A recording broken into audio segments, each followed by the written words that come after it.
చైతన్య రథం ప్రేక్షకులకు స్వాగతం, నమస్కారం. నేటి మన చైతన్య రథంలోని ప్రధాన వార్తలు. అమరావతిలో క్వాంటమ్ వ్యాలీ ప్రజాస్వామ్యం గెలిచిన రోజు. ఎన్డీఏ ప్రభుత్వాన్ని ఆశీర్వదించిన ప్రజలకు ధన్యవాదాలు తెలిపిన మంత్రి నారా లోకేష్.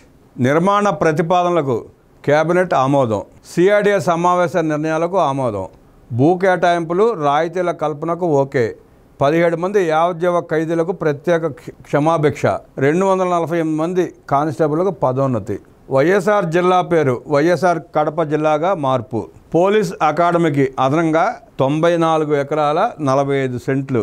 మహిళల రాత్రిపూట పనికి చట్ట సవరణ. రాత్రిపూట పనిచేసే చోట భద్రత రవాణా సౌకర్యం. కేబినెట్ నిర్ణయాలు వెల్లడించిన మంత్రి కొలుసు పార్థసారథి. ప్రజా విప్లవంలో ఉన్మాదులు కొట్టుకుపోయారు.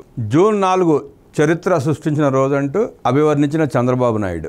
రాష్ట్ర పునర్నిర్మాణానికే పనిచేస్తున్నామని ఉద్ఘాటన. ఆగస్టు 15 నాటికి 15 లక్షల బంగారు కుటుంబాలు. మార్గదర్శి నమోదు ప్రక్రియ వేగవంతం చేయండి. అధికారులకు లక్ష్యం నిర్దేశించిన సీఎం చంద్రబాబు. రాజధాని భూసేకరణ P4కు కేస్ స్టడీగా పేర్కొన్న సీఎం. ఇప్పటివరకు 70,000 కుటుంబాలకు P4 సాయం. మంత్రులు దూకుడు పెంచండి, ప్రజలతో మరింత మమేకం కావాలి. సీఎం చంద్రబాబు దిశానిర్దేశం. జగన్ రాక్షసన పాలనపై సమర శంఖం. యువగళం పుస్తకంపై డిప్యూటీ సీఎం పవన్ కళ్యాణ్ ప్రశంసలు. పవన్ ఇతర మంత్రులకు పుస్తకం ప్రతులను అందజేసిన మంత్రి లోకేష్. ఆర్సీబీ సంబరాల్లో తీవ్ర విషాదం. తొక్కిసలాట్లో 11 మంది మృతి, 50 మందికి పైగా గాయాలు. మృతుల కుటుంబాలకు కర్ణాటక ప్రభుత్వం 10 లక్షల ఎక్స్గ్రేషియా, మరో 2 లక్షలు ప్రకటించిన ప్రధాని. చిన్నస్వామి స్టేడియం వద్ద తొక్కిసలాట విచారకరం. మృతుల కుటుంబాలకు ప్రగాఢ సానుభూతి ప్రకటించిన ఆంధ్రప్రదేశ్ ముఖ్యమంత్రి నారా చంద్రబాబు నాయుడు.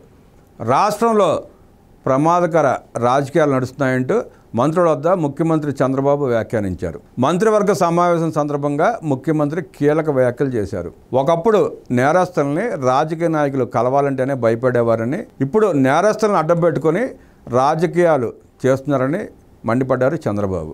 నేరస్తులకు తాము అండగా ఉన్నామని ప్రజలకు సందేశం ఇస్తూ రాజకీయాలను ఎటు తీసుకుపోతున్నారో అర్థం కావట్లేదని జగన్ రెడ్డిపై ఆగ్రహం వ్యక్తం చేశారు చంద్రబాబు.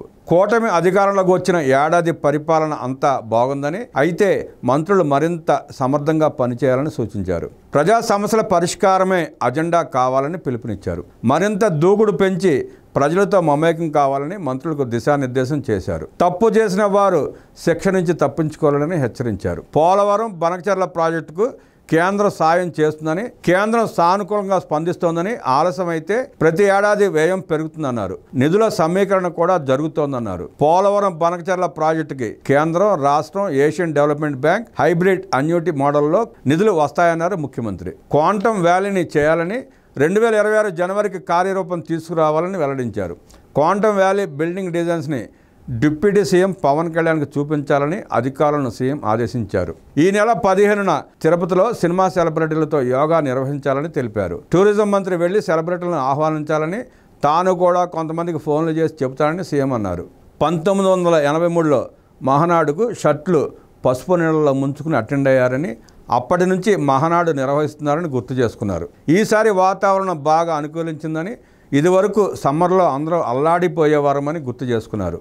ఈసారి మహానాడు బాగా జరిగింది, కార్యకర్తల హాజరు బాగుందని చంద్రబాబు సంతృప్తి వ్యక్తం చేశారు. కూటమి ప్రభుత్వం అధికారంలోకి వచ్చి ఏడాది పూర్తయిన సందర్భంగా సీఎంకు మంత్రులు అభినందనలు తెలిపారు.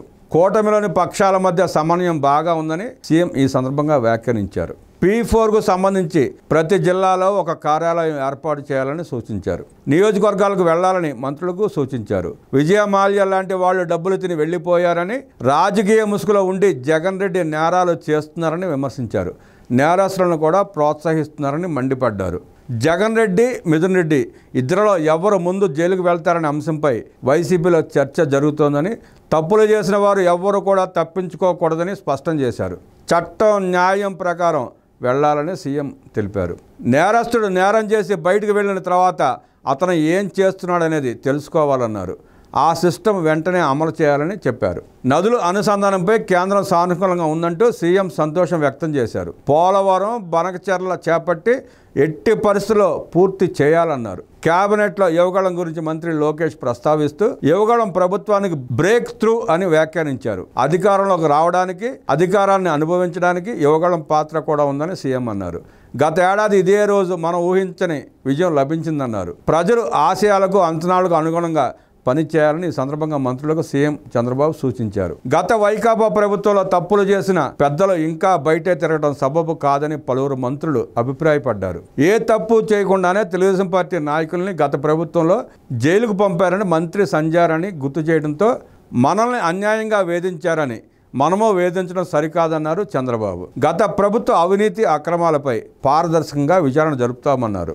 నేరం రుజువైతే ఎంతటి వారైనా ఉపేక్షించేది లేదని స్పష్టం చేశారు. రాజకీయ కక్ష సాధింపులు మన ధోరణి కాదని, ఈ తేడాను ప్రతి ఒక్కరూ గమనించాలని సూచించారు. పోలవరం బనకచెర్లపై కేంద్రం నుంచి సానుకూల స్పందన వస్తోందని, ప్రాజెక్టుకు నిధులు సమీకరణ జరుగుతోందని సీఎం చంద్రబాబు ఈ సందర్భంగా ఉద్ఘాటించారు.